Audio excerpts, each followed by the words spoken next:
Hi, good morning. I'm Oliver Gao. I'm the director of Cornell System Engineering program. I have been very fortunate to conduct what I call these system conversations with the brilliant minds we bring to Cornell System Engineering for our Ezra System Seminar Series. Today, I'm very honored and delighted to be able to talk to Professor Allison Godwin, who is actually one of our own here at Cornell University. So Allison, actually, she is Dr. G. Stephen Irwin 67 and 68 professor in engineering education research in the Robert Frederick Smith School of Chemical and Biomolecular Engineering here at Cornell University. And also, she's currently serving as the Associate Director of the Cornell NanoScale Science and Technology Facility. Her research actually, while she's in engineering, her research is actually focusing on how identity, among other affective factors, influences the diverse groups of students to choose engineering and also persist in engineering. We talk a lot about the STEM education, and I feel there's nothing more important than the field that Allison is working on. So, Allison, welcome to this conversation. Wonderful. Thank you so much for having me. Great to have you here. So, when I was looking at your bio and also looking at your website, you have an amazing career trajectory. Not only me, and I believe people who will be watching this video, they would love to learn more about you and the development of your research and also your views. Yeah, please share with us. Sure. So I have my undergraduate degree in chemical and biomolecular engineering. When I started as an undergrad, I thought my trajectory was going to be to go into industry and into the pharma space specifically. Mm-hmm. And so I pursued biomolecular concentration in my undergraduate degree and did my co-ops at a pharma company. And it was my senior year of undergraduate study that I started to question whether or not that was the specific purpose I wanted to do for the rest of my career. Mm. And at the time, I wasn't really sure what I wanted to do next, which I think a lot of our undergrads face that at some point in time. And I had been very involved with undergraduate student mentoring and tutoring, and I started to think about possibly exploring a master's in teaching.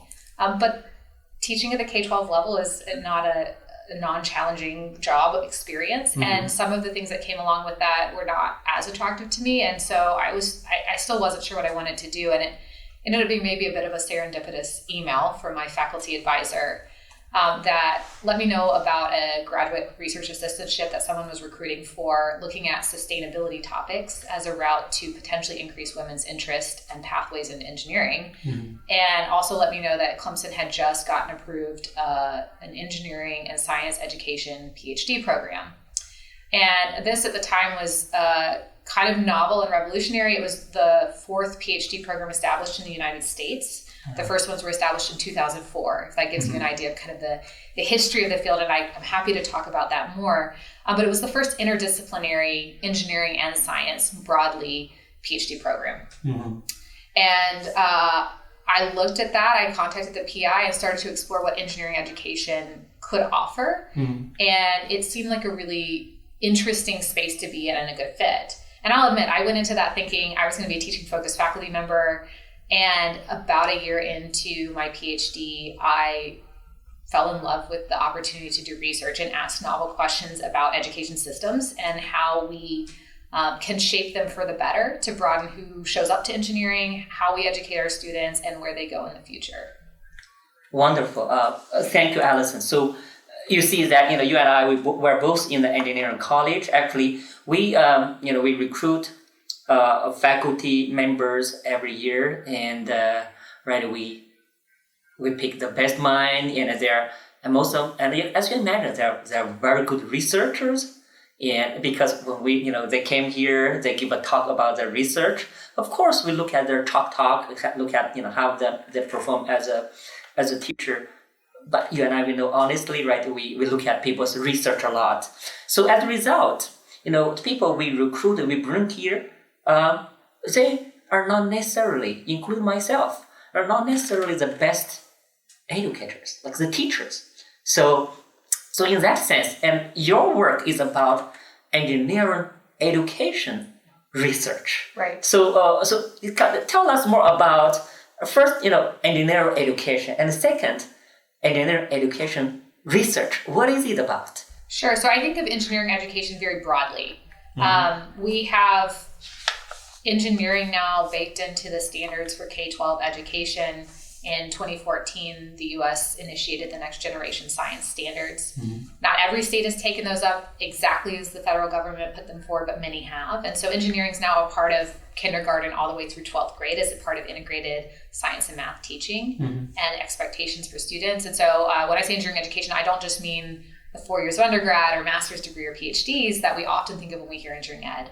But I think fully of that timeline from kindergarten and pre-kindergarten all the way through industry and the workforce, and how we think about people there and their upskilling as well. And so most of my work has really been situated in the undergraduate space because that's historically where engineering ed has focused its research. But when I think of engineering education as a broad area, it's across those different systems. And you can think about it in lots of different ways, but there's the individual student within those systems, there's the classroom environment within those systems and the ecosystem that's created in that particular space that shapes how students see themselves in the world and how they think about their future goals and pathways. But then there's the educational structures that we engage with as well, whether or not that's the curriculum that we have laid out or the policies and procedures, or even at the kind of engineering field and culture level, what do we value? What's our shared language? What's our norms and expectations that get communicated explicitly and implicitly back through our classrooms and down to students? And so those interacting levels of kind of the micro, which I think of as like kind of student level, the meso, which is that kind of classroom environment, and then the macro level, all really need to be studied at a simultaneous level to start to understand how we think about our education systems.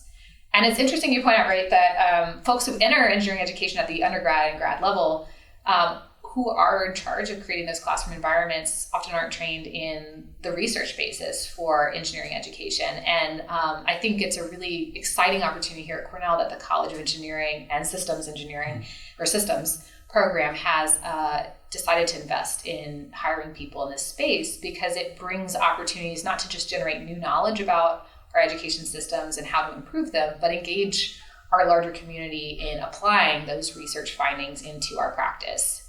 And so I have a role with the McCormick Teaching Excellence Institute as a research fellow, which allows me to kind of help bridge some of those conversations. But I also offer a graduate course in engineering education teaching and research methods that really delves into what do we already know about how people learn, how to create environments that support students' success in their pathways, how do you create flexibility in learning, and all of the kind of things that I feel like we already know into our practices. And I think that's the exciting part about being in this field, is that you get a chance to think about things across the systems, but then the goal is ultimately to enact change. And it's exciting to be a part of that here and to see this area grow. I'm the first hire here at Cornell. I joined in January of 2023, so I haven't been here long. But I now have two other amazing colleagues, Alexandra Worth in Biomolecular Engineering and Alexandra Koso-Strong, who is a joint between systems and chemical and biomolecular engineering. Beautiful, Allison. You are the first. I am. I think this is really exciting. So, because when you say, right, yes, we hire all these professors that come here and they teach, but they're not necessarily like the best equipped with all this educational knowledge, right? So for that, and I think that's why I think I agree with you, the college is so wise to invest in this area, because just imagine that if we focus on hiring all these good researchers that come here, they can do research, but they are just dumb. However, if they also become very good educators, equipped by results from your research, and then it's essentially they can duplicate or replicate through education. Because otherwise, if an institution, particularly if a higher education institution, if it focuses too much on like research, right, it's kind of not sustainable. Like you hire this, and then who are going to produce the future generations?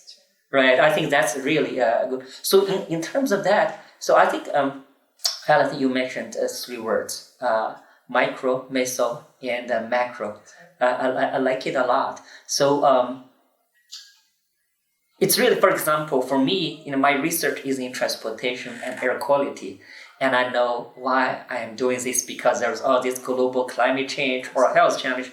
But for this engineering education research, so Allison, as an expert, what do you see as the major challenges facing engineering education? Yeah, I think there's a number of them. My work has really been situated for a long time in thinking about how do we broaden participation of who is an engineer. When we look at engineering nationally and even across international contexts, there are a number of places in which we need more engineers than we currently have. Mm-hmm. And when we look at who's participating, we've kind of tapped out some of our demographic groups, and we haven't leveraged the potential of others. And some of that is because there are things conveyed at much earlier levels about who can be an engineer.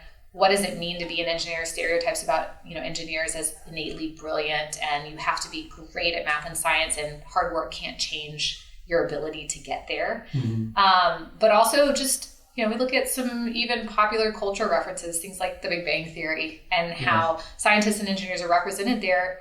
I think it's a great show, but it also doesn't represent the full range of potential areas you could go into as an engineer, and again, who is showing up. And so we think a lot about that in our work, is how can we support changing who gets to participate in engineering, what opportunities are available early on, and then when they get to university setting, how are they supported in environments over time. But there's also a number of challenges in just thinking about the way we've done education for a long time. Mm-hmm. And so we mentioned before, faculty are amazing people. They're often incredibly well-intentioned in the classroom, and they're replicating systems that they experienced and they know, and helping people translate from what's in the literature and in our journals to practice is an area in which we have opportunities to do more in that research to practice cycle. But there's also a piece in there around how newer technologies can support learning in the classroom. And so, the National Academy of Engineering has its grand challenges. And I think we've made great progress in many of those areas, but one that has been relatively untouched is personalized learning. Mm-hmm. And I think as we start to see the rise of AI technologies and other things, there's an opportunity there to think more critically about what learning looks like, and not a one-size-fits-all for a classroom, but a one-to-one learning and teaching opportunity. And so there's some stuff we're starting to work on now that actually leans into personalized engineering learning. And it's a challenging topic, because how do you even know what the right level at which someone is at in their learning trajectory, when frustration is a productive part of the learning cycle or it's hindering learning? And so even understanding the measurement side of that and the right signals to focus in on is part of the kind of initial data that we need to understand and collect. And so I'm working with a really amazing team. This is funded in the last 2 weeks, project that engages engineering education researchers, learning scientists, cognitive neuroscientists, and AI researchers to ask those questions. Mm-hmm. Right? What signals are most important, and what are the background factors that create certain kinds of reactions to learning? Some students will experience failure as far as like not being able to solve a problem or not doing as well as they'd like on an assessment, and they go, I can do better, and they dig in and they do more and they learn. Others experience that and go, maybe engineering isn't for me. And the question is, what's different between those students in the exact same environment, and how might you better provide personalized and individual supports to that student in real time? And so it's a bit of a high risk, high reward type of situation for that project, but I think there's a real potential in 2 years. We're going to know which signals are the right signals to focus on and be able to design interventions and technologies to directly address those types of outcomes. That's so nice. You mentioned this personalized, kind of learning. I think that's really cool, because, for example, now, if you think of education, this is not necessarily the best word, right? Kind of, we manufacture cars. Yeah. And a household nowadays, like Tesla or something, you can online, you can specify, I want this color, I want this, and you have some kind of personalized level of service, a customized service. And then education is about training the future people, right? Somehow we're shaping people or manufacturing. not physically, right?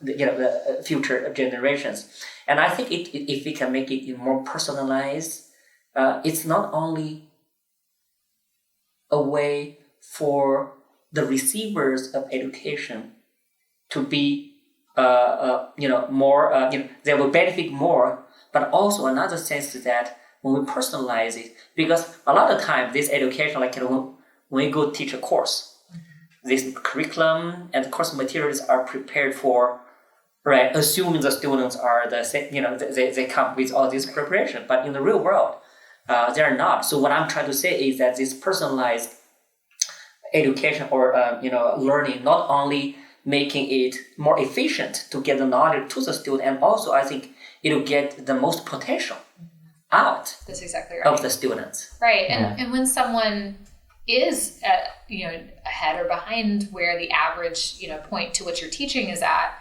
there's the right thing in place there to either challenge someone more or provide the right supports for them to be successful. Rather than, I think a lot of times what happens is, we at the end of the day assess students, and our director of undergrad studies the other day said, if we think our students get to the end of our degree programs and have all of the things we tried to teach them perfectly mastered, we're kind of deluding ourselves, because students have variation in how they understand and do well. And we don't even capture that in our current ways of assessing and kind of reporting out success. Even really highly achieving students are going to have places where they didn't do as well, or they didn't understand that topic. And we have really almost no way to detect those things at this point in time. And so being able to pinpoint those more provides, as you said, more efficient, but even just a better environment for students to learn in and have the opportunity to revisit things they need to do, but also move ahead on things where they're already kind of being successful in understanding topics. I don't think it's going to replace the instructor in the classroom or the brick and mortar environment. I think we've learned a lot of lessons about education systems through COVID.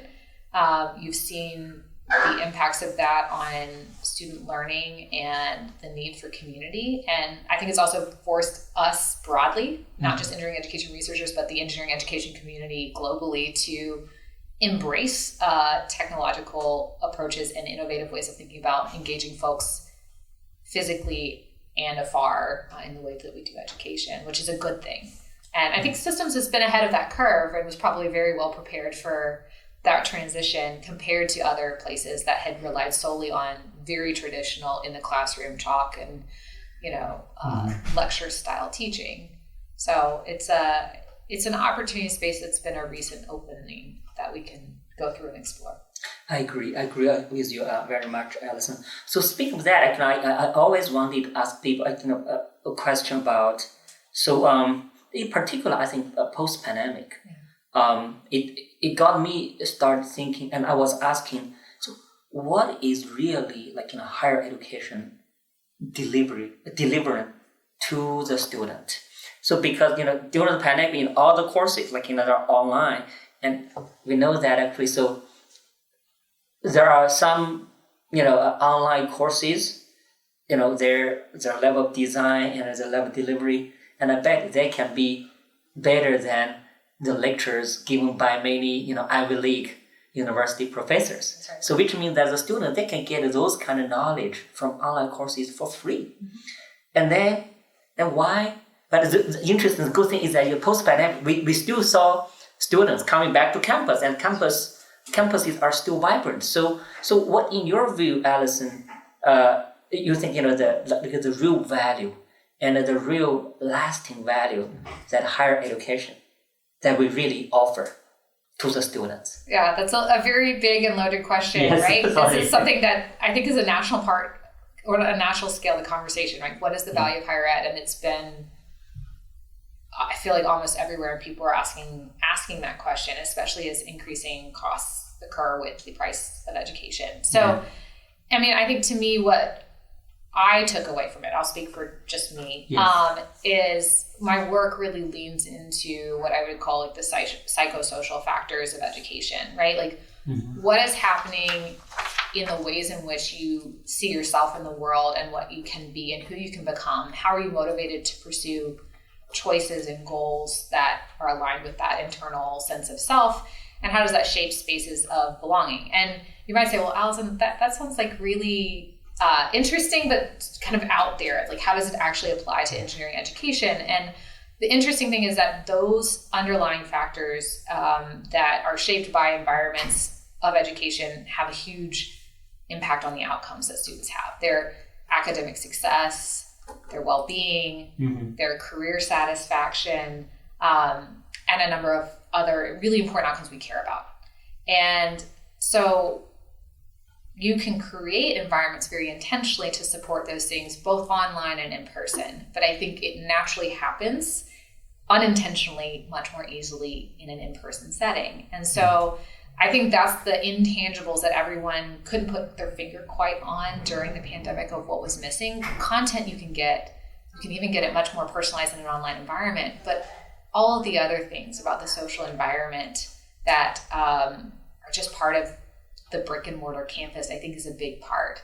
Hands-on learning has been another one that people have talked a lot about. There are other researchers who do really amazing work on remote labs and virtual labs and augmented reality and other types of applications in engineering education. And again, I think there's huge promise there. But again, when you're all together in one place, doing hands-on demos or hands-on opportunities happens much more kind of easily, and it's part of our normal way of doing education than in an online environment. You have to be really intentional in those spaces to do that well. And so content's one thing, but it's all of the other bits in the education process that I think offer opportunities. And then I think there's something about the college time point in someone's human development that's a really important piece. There's a whole body of literature on the idea of emerging adulthood and how that kind of 17 to 23 age range is often a big space of transformation and development as an individual, as an agentic actor in the world with, adult responsibility. And our society typically treats those folks as the minute you turn 18, somehow you become an adult, but it's a process. Yeah. And that process of becoming is often intimately connected in our culture with education and undergraduate education in particular. And so there's pieces there that are also really important to inform what we do in our classrooms, but also how those classrooms backwards, right, inform individual human development. And so I don't know, that's a big answer, but those are some of the things I took away from my experience with COVID is that content, and I think some ways online platforms offer better ways to get content to people on an individualized basis, but the other pieces are really important and they require intentionality if you want to do it completely virtually. And I think a lot of students didn't get that intentionality in the design of their programs, and they missed the opportunity to kind of have that happen organically on a college campus. Thank you so much, Alice. I think, it was a big question, but I feel like, you answered my question to me. I think for me, I'm very happy to hear that, because I feel your answer not only applies to, this post-pandemic, we asked about the real value of higher education, and also your answer helped me relieve about the concern about how AI would impact higher education. I feel your answer will apply to that as well. I think the AI, all these things, they can provide better content, even in a less more cost-effective way. But the elements you talk about, either AI or online education, they cannot offer that. Actually, I feel this is such a nice, good transition to your research, because when you're talking about those values delivered to the student, particularly through the interaction in person, even when you are not intentionally doing that, but student will get that benefit, is really, in your word, it's identity. It is. Yeah. So, this is, now I realize, why, kind of your talk, I don't want to pry too much into your talk because I want to leave, but I feel that, this identity, because I was reading recently about, a history book about revolution, and they say that what drives the change of a society in the recent human history, technology. Technology will help really, disrupt economy. Economy will, the patent economy will change. And such that with the technology and economic development, at some point, people and different groups, they will have identity crisis. Mm-hmm. And that will be the reason that lead to revolution. Right? Anyway, so coming back, identity, please tell us more about this identity. Particularly, you mentioned, for example, people as we grew up from roughly age 17 to 23, and will continue to shape our identity. And then how engineer education, or how can any education through your research better serve the formation and the persistence of identity. So yeah, please, I know that's your area. Absolutely. Please talk to us about that. So maybe I'll give a little bit of a primer. Identity is this word we use every day. You hear it all over the place, and yet putting a definition on it and measuring it becomes a real challenge. And so when I say identity, I think of the multi-layered and complex landscape of how you make sense of who you are in the world. And in my work, we focus specifically in all of those multiple layers on engineering role identity. So the role you have as an engineer or an engineering student. But that's not to say it's not influenced by your identities as a woman, or for me, a white woman, or as a mother, or as a sister, or as a daughter, or as someone who rides horses, right? Like all of those pieces are part of who I am. Mm-hmm. And at different points in times and in different contexts, they become more or less salient. But when we think about undergraduate engineering education, how your engineering identity is formed, mm-hmm. how to support it, and also what it means for how you make sense of and negotiate the world around you is become a core part of our work. And so it's a big idea and has a really long history of work in psychology, in sociology, anthropology, and education. And I would say in around 2000, it became something of a focus in STEM education broadly. Mm-hmm. Mathematics education and science education really started thinking about this as a core part of student development, and how do you think about this in the ways that we design engineering or STEM education. And so my work builds out of that. We define identity really consisting of three core components, and this comes out of a lot of qualitative work with both professionals and students to understand how they make sense of themselves in that space and in the role of a STEM person or an engineer. And it's their interest in the subject area that becomes a really important piece for thinking about how do students make decisions about majors in college, and then specific engineering majors within those first couple of years in the university setting, and even career trajectories or pathways. Their performance competence beliefs about their ability to understand and do well in engineering subjects is a really important piece of your identity. Mm-hmm. If you're constantly feeling like you're not good enough in a specific space, you're probably not going to be someone who says, yeah, I'm an engineer, I'm good at that. Mm-hmm. And then the last one, which has been the one that's intrigued me the most, and I've done much more work in recently, is recognition. So this is feeling that other meaningful people in your life who are folks who can weigh in on your role as an engineer see you as one. And so often in high school, that's your friends and your peers, your teachers in high school, and your family. And then as you transition into the university space, it becomes your TAs and your professors and the industry folks at the job fair that you're engaged with, and your teammates on your project team and other folks that, again, are meaningful to you in the space of what it means to be an engineer. And my early work looked at those measures on a national scale, a national survey that was stratified by both 2- and 4-year universities and colleges, and small, medium, and large enrollments at those universities. And we surveyed a really broad swath of students. So it was not just engineers, it was all students. We surveyed in intro English courses, actually, because that's a good place to get at the general college population, and looked at how science and math identities shape decision-making about engineering. And what was really interesting from that work was that all three components of identity are important, but interest and recognition were direct predictors of identity, which then predicted choice of engineering in college.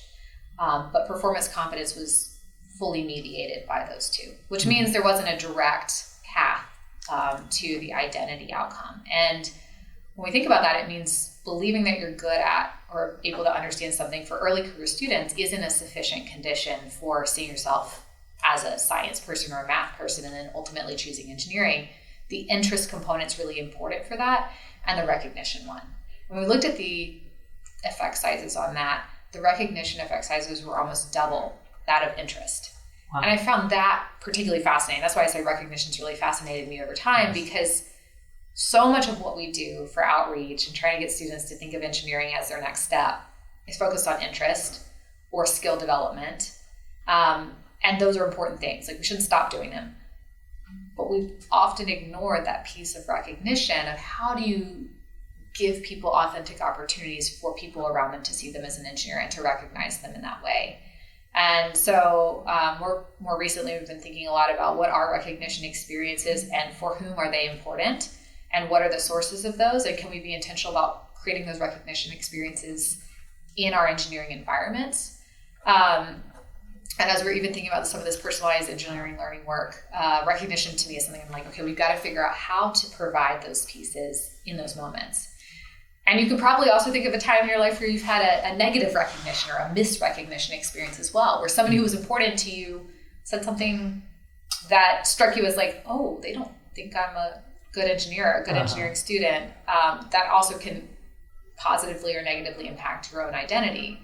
And when we start thinking about identities, right, it's these, they're not just at the individual level, right? They matter for, again, those meso and macro systems. Yes. Because identity is this internal dialogue you have with yourself about yourself that makes sense of the world. To quote one of my favorite education theorists, he said that your internal states are probably more important than your objective external ones in thinking about your behaviors and actions in the world and your outcomes. Mm-hmm. And so it's how an individual makes sense of their world and then positions themselves in that space and in the world, the agency they have to kind of take action and do specific things.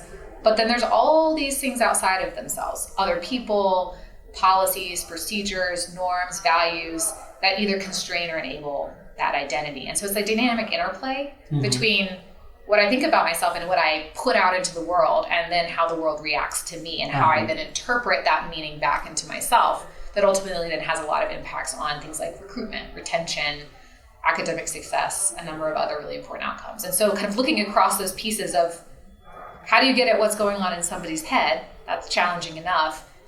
How is that being shaped by the environment in which they're situated, and then how does it ultimately shape outcomes is a huge part of the work that we do.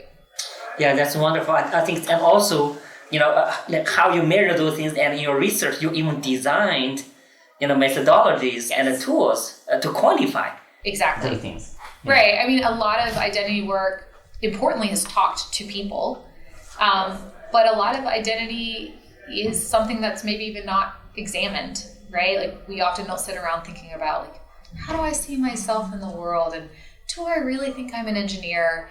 And the ability to kind of get at those things in lightweight measurement that doesn't take a lot of time, but gives us really good information to make broad descriptive conclusions about whole populations is a powerful thing. And yeah, if you talk to folks, I think that's one of the things they'll point to, I've known most for, is measuring engineering identity on a quantitative scale. It doesn't mean it's the most sensitive measurement, but it is one that's been widely used and useful to think about this phenomena in multiple levels and across multiple scales.